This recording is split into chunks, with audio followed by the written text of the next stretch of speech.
Guys, hope you've all had a really good weekend.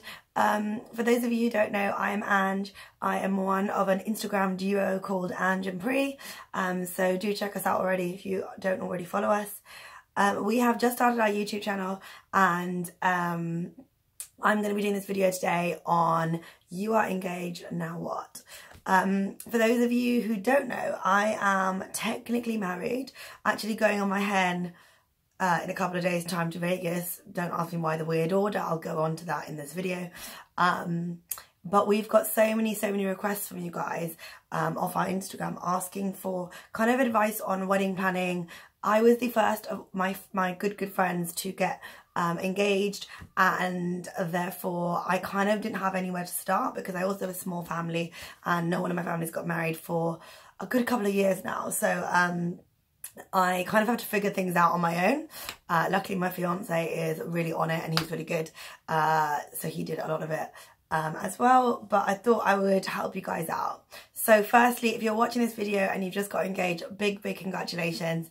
I'm going to go through 8 things which I think are important when you just get engaged, and kind of give you a bit of an order on how to do things. So number 1 is enjoy it. I wish we had done this a little bit more. You are never going to get this feeling of kind of you just got engaged. Hopefully it was a nice surprise for you. I had a really big surprise. My fiance flew out to Mykonos. I was on a girls' holiday with Pri and our other best friend, and they knew about it. He flew out. We were going to like a nice dinner, and he literally just appeared there, and I was just like, what is going on? So hopefully you guys have also had really lovely proposals.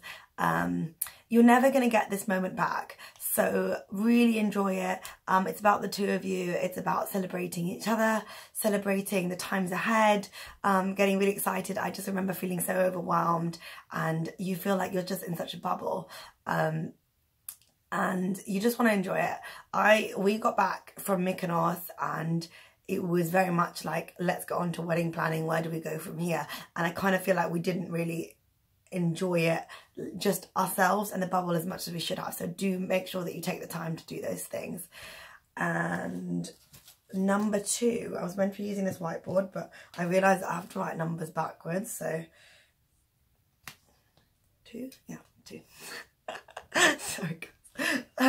2 is get your ring insured. You now have a big rock. You need to be aware that it is expensive, hopefully. And I'm joking. And you know, these things do cost a lot of money. You want to get it insured. Get it on your home insurance. It's probably the best way of doing things. If you haven't got, a lot of people like Ravi kind of spoke to my mum and she knew that he was going to propose. So she, when we went shopping, was like, oh, let's look at, she wanted to like look at rings. So I just kind of like went along, and she was like, oh, it's a good thing for you to just kind of know what size you are, just so we know roughly. Just because whenever Ravi does propose, like, you know, we'll know. And I was just like, yeah, okay. And I'm a bit slow, so I just kind of went on with it. We hadn't really spoken about getting engaged at all. So, but I knew, like, obviously I would get engaged to him at some point. So yeah, we tried on rings. So he knew my size already. He also kind of knew the type of style I wanted. So I'll show you my ring because lots of people have asked about this. I don't know if you can see it. Yeah, so it's got big diamond and then like a solitaire diamond and then like diamonds on the side. That's always, let me just put some focus. Yeah, that's the kind of ring that kind of I thought I wanted for a while. Because I don't like, I know there are tons of different types out there, but yeah, that's the kind of one I wanted for ages. And yeah, if you get, a lot of people do like kind of, I don't know what they're called, like stand-in rings, and then you're going to go pick another one. So regardless, if you have got just one standing, and as soon as you get engaged, people want to know, where's the ring? Show me the ring. So I was lucky that I had the actual ring and it fit me. It was a bit tight actually, but and it actually fit me, so I could show people. But if you don't have that, if you have a placeholder ring, that's what I was looking for, then go and get your real ring ASAP, because you're going to feel like you want to show people. And I have a couple of friends where I was like, oh my god, show me the ring, and they were like, oh, like, no, don't, like, it's a placeholder ring, like, I don't have anything to show you. And they felt a bit like, oh. So yeah, get on it, get yourself your ring and get it insured. Number 3, I'm just going to ditch the whiteboard. Number 3 is decide the kind of vibe you want for your wedding. Your wedding is about the two of you. It's about coming together. Obviously family is a big part of this. So if you've got, for example, if your side or your partner's side are particularly e.g. big, then you might want to consider that maybe a small intimate affair might not be something that's appropriate for you guys. Or similarly, if you have the other side of the family, or your family is particularly kind of traditional in certain ways, you know, sometimes people don't want alcohol at certain functions. I personally can't think of anything worse. But, yeah, are they vegetarian? Are your family vegetarian? That's going to dictate a lot of the vibe. You know, do you want something really intimate? Are you able to do that with your numbers? Have your, for example, people who's have got a lot of family friends, you're going to need to invite all of those family friends. You know, are you the first, do you have siblings? Are you the first in your family to get married? In which case, be aware that your wedding will have more people than kind of you would expect, because your parents are going to want to invite people. So a lot of that is really important to talk about what kind of vibe both of you two want, and making sure these things align. And if they don't align, try and do certain events where, for example, if the other side of the family has got a really big family, then try and do certain functions which are going to tailor to them, and certain functions that are going to tailor to you and your side of the family. So a lot of people do a very small civil, knowing that the Indian wedding, unfortunately, is going to have to be very big, or that the reception might have to be smaller than the actual wedding. You know, to try and make sure that everybody's happy, because ultimately you two are the ones who are going to look back on this day and you want to feel like you got everything that you wanted. The vibe was perfect. You don't want to have any animosity. So it's really important to kind of get that established from the beginning. So 3 is the vibe. 4 is your guest list. So important. Sit there with your family, either your families together, both your immediate families, or just yours. We did both sides separately. So Ravi sat with his mum and sister, and I sat with my parents, and we made a guest list. And a lot of people suggested doing like an A list and a B list. B list meaning just, you know, when spaces clear up or people say no, then you have people who you can invite straight away. So people you want there, but because of numbers might not be possible, because that is a huge thing with weddings, is numbers. It's so easy, you'd be surprised how much the list can just like go on, because everyone's related to everyone, and so-and-so will be upset if you don't invite so-and-so. So just keep these things in mind. And that's also going to dictate a lot of things. Your guest list size is going to dictate the venue you go for, and also the vibe as well, that we discussed before. So make that list. I didn't really want to do an A list and a B list as such, because I don't like the idea of inviting people like afterwards, but naturally everybody does that. That's life. You can't really avoid these things. But it's something to keep in mind. We try to keep it really be really fussy on the guest list initially, so that we didn't have to make people feel like they were kind of second choice or whatever, second in line. So we didn't really want to do that. So yeah. And number 5, your budget. It's very difficult to know what is a good budget to spend. People want to spend money on different things, and this is a time in your life where, you know, you're going to be thinking about living together. Are you already living together? Mortgage. You know, how important is things like the decor to you when you wanna, or would you rather like save up on a flat or something like that? It's hard to know. I really have no idea. But, you know, this is something to discuss with your family. Think about who might be paying for what. Are you guys going to be paying all of it? Are you going to be getting a bit of help from the bank of mum and dad? I definitely have to get some help from the bank of mum and dad with the kind of wedding planning that I'm doing. But it's really important to know these things, because you don't want to set your heart on something and then not be able to do what you've always wanted to do and what you've kind of dreamed of. 6. Venue. So important. It's one of the biggest things, and it's one of the most stressful things, but once you've locked it down, it is the best thing ever. You have to think, obviously at this point you've got your numbers, so a lot of venues will be kind of not appropriate for you anyway. But you have to think, you know, do you want to get married here? Would you consider a destination wedding? Some people hate the idea of a destination wedding. I always wanted to do it, and luckily so did Ravi, so it all worked out perfectly for us.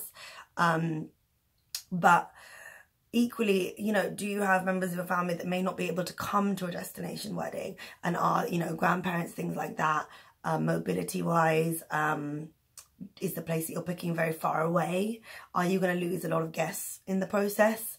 Because I, for example, initially said, oh, I wanted something, I told our planner, I want something really epic. Like, I want all my photos to be incredible. I want guests to be like, whoa, like, this is really cool. I wanted something on a height, like I wanted elevation to the property that we picked. And I'm really excited to share that with you guys, so it should hopefully be really good. But, you know, that's a thing. Like, there are loads of stairs in the property that we've picked. If you have people with kind of mobility issues, are these catered for? Are people going to be able to fly over there? So we talked about potentially doing Bali. We talked about, you know, like, there's a beautiful cliff top resort called the Ungasan. I'm not sure if I'm saying that correctly, but I loved that place and I've always wanted to go there. So we looked at that. And then I thought, you know what, by the time you've got 17 guests traveling 17 hours, are we going to just lose loads of guests? Because the flights are so expensive and it's quite a big ask. So that's something that we decided against. But it's very, very important that you consider those things. And venue-wise, if you're going to get married kind of in the UK or where I'm from, are you happy having like a marquee? Because a lot of, if you've got big numbers, a lot of the time you have to have a marquee. I wanted, for my civil, we opted for a big civil because I wanted to invite lots of people. Like, I didn't ideally want a big civil, but we appreciated that. We wanted the destination wedding to be very intimate. I wanted small numbers. Ravi and myself both have small families, so we were lucky that we were able to do this, and this was a choice. We also don't have many children in our kind of immediate families, so we were lucky because I didn't really want children at the wedding, and which might sound really harsh, and I think if situations are different in my family it would be a totally different story, but we were, you know, we both kind of felt quite strongly about that, because I've been to a lot of weddings where there's babies crying throughout, and I just think, you know, if that was me, if I can avoid that, I would rather do that. So I totally missed what I was saying. Yeah, so we decided that we wanted an intimate destination wedding for the Indian wedding. And ideally I wanted a really small civil, but my parents were like, you know, we have to invite, so they'll have to have some sort of event where there are big numbers. And I wanted people to be there at my wedding and not feel like, I know sometimes people do these like meet and greet type things, which I find really cringe, but I know why they do them and I completely understand they have a place. I didn't really want to do that. So we said we'd do a big civil. One of the things I said was, whenever I go to weddings, we're used to it being like, certainly Indian weddings, it's like self-service, kind of buffet style. I didn't really want that. I wanted people to feel like, I wanted people to get served to the table because I think that's really nice. I didn't want people to have to go get up and get their food. And I didn't really want it to be in a marquee. So we had 250 people. And yeah, so we had to, hunting around for a civil wedding venue, 250 people seated is difficult. So that's another story. I'm going to do another video next week on how to plan a civil wedding, where I'll be talking about like my suppliers, which ones were amazing, which ones would I stay away from any, maybe. We'll tune in to find out. And so that's all going to be a separate video. But yeah, those are really, really important to look at venues. I had a big spreadsheet that my cousin sent me for when she planned her wedding, because she actually got married in Jaipur last year, but she was going to get married here. So she had a big list of venues with proximity to London, number of guests, and that sort of thing, and like the prices and that kind of thing. So she sent me that, so I had to kind of that was a good thing I had to start off with. So that was really good. Number 7, almost done, don't worry. Number 7 is a planner. Do you want a planner? Do you think that that would be a wise way to spend your money? If you're planning a destination wedding, I would certainly say definitely go for a planner. our planner is really great. We did not have a planner for our civil wedding here. A lot of people I know do not have planners for weddings that are closer to home because they feel like they are in control of things themselves. I would say it's absolutely not a problem, depending on the size of your function, the number of events, and how organised you ultimately are, and how much time you can personally put aside to make sure things run really smoothly, because you do want things to run really smoothly, because otherwise other people will notice it, you will notice it on the day, and it'll be totally visible in all of your wedding pictures, the guests' faces. So you don't want to do that. And number 8, the fun part, plan your engagement party. We had, I had my 21st birthday at a venue called Vanilla. I always knew that I wanted to have my engagement party there too, because it is a beautiful, beautiful venue. They've actually closed down now. I think they're refurbing, but actually I think they're relocating. But that's a really nice venue. We had an engagement party there. Again, plan the kind of vibe you want for your engagement party. Lots of people I know have done kind of barbecue vibes at home. That's really nice. It's really intimate. Again, depends on how you feel about hosting. My family, personally, if we were hosting, would get really stressed out. So we didn't want to do that. And also, depends on you guys as a couple. Me and Ravi we love going out. We love getting drunk. We wanted the engagement party to be kind of young family and friends. So we wanted like a night out kind of vibe. So we did it on a Saturday night. I went to an engagement party recently, which was beautifully done. It was my best friend's, one of Ravi's best friend's sister. So they are not having a Mendi. So again, this was something that if you follow things as I put through in the video, you're going to realize, because you'll know the number of events and stuff you want. They realized that they didn't want to have a Mendi, so what they did was they had a really big engagement party at home, and they were lucky. They've got a beautiful garden, loads of space, and they organized it. It was definitely the best party I've ever been to at home. So shout out to Nirapi and Che if you're watching this video. That was very well done. It was really elegant and stuff. So yeah, plan your engagement party. Barbecues work nicely. Kind of sundowner kind of vibes work well at home. You could do a separate one for family, like if you want to do an engagement function as well, like an engagement ceremony. Lots of people do that. Again, something to discuss with your family. But yeah, I hope you guys found this video useful. I hope I didn't kind of waffle on too much. Hopefully you're still with me. I'm going to be doing one next week on, well, once I come back from my hand, on how to plan a civil wedding, because again, like I said, I didn't know how to do that. So I'll go into all this, you know, logistics of who to get in touch with to plan to get the actual ceremony going, and to get your marriage registered. And yeah, I am now off to dinner with the husband. I don't know why I do that. I just find it really strange that I'm somebody's wife. But yeah, guys, if you like this video, please subscribe, tag any friends, or please share this with any friends who are just about to get engaged, who have just got engaged. And I hope you guys find it useful.